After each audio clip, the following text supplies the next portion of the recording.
Kementerian Keuangan resmi menerbitkan surat utang negara berdenominasi yen Jepang Samurai Bond sebanyak 200 miliar yen atau 20,51 triliun rupiah pada 17 Mei tahun 2024.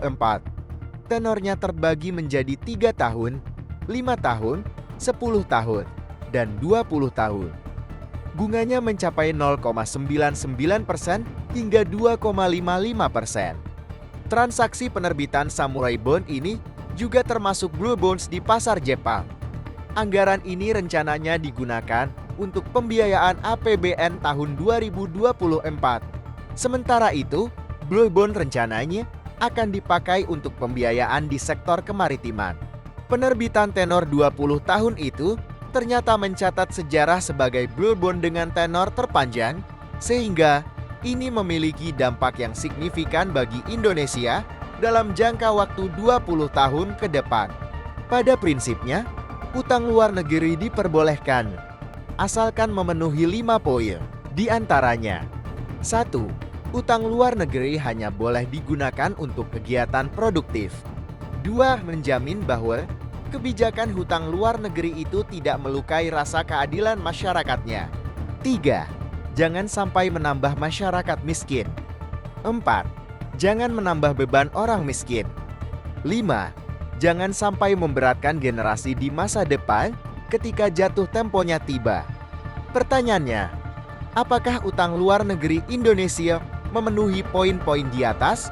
Utang luar negeri saat ini di Indonesia mencapai 8.253 triliun rupiah. Setiap individu yang baru lahir sudah dibebankan hutang sekitar 20 jutaan. Sekalipun itu adalah utang milik negara. Apakah negara dapat menjamin bahwa kebijakan hutangnya tidak melukai rasa keadilan masyarakat?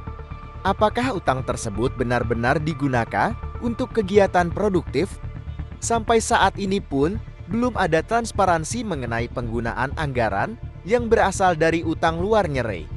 Dilansir dari Kompas.com, Prabowo mengatakan bahwa utang pemerintah tidak digunakan untuk hal yang produktif, justru dibuat untuk membayar gaji PNS. Pernyataan ini menimbulkan kekhawatiran dan kekecewaan di kalangan masyarakat yang merasa bahwa utang luar negeri tidak dikelola dengan baik untuk mendukung pembangunan yang berkelanjutan.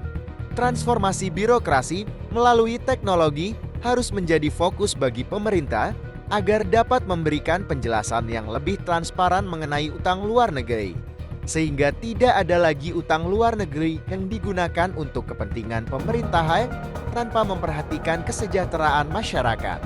Dalam upaya mewujudkan generasi emas tahun 2045, transparansi dan pengelolaan utang yang bertanggung jawab adalah kunci dengan kebijakan yang tepat dan penggunaan dana yang produktif. Indonesia dapat memastikan bahwa utang luar negeri memberikan manfaat yang nyata bagi pembangunan nasional dan kesejahteraan masyarakat. Generasi berikutnya pun juga tidak akan dibuat cemas dengan tumpukan utang-utang yang ada.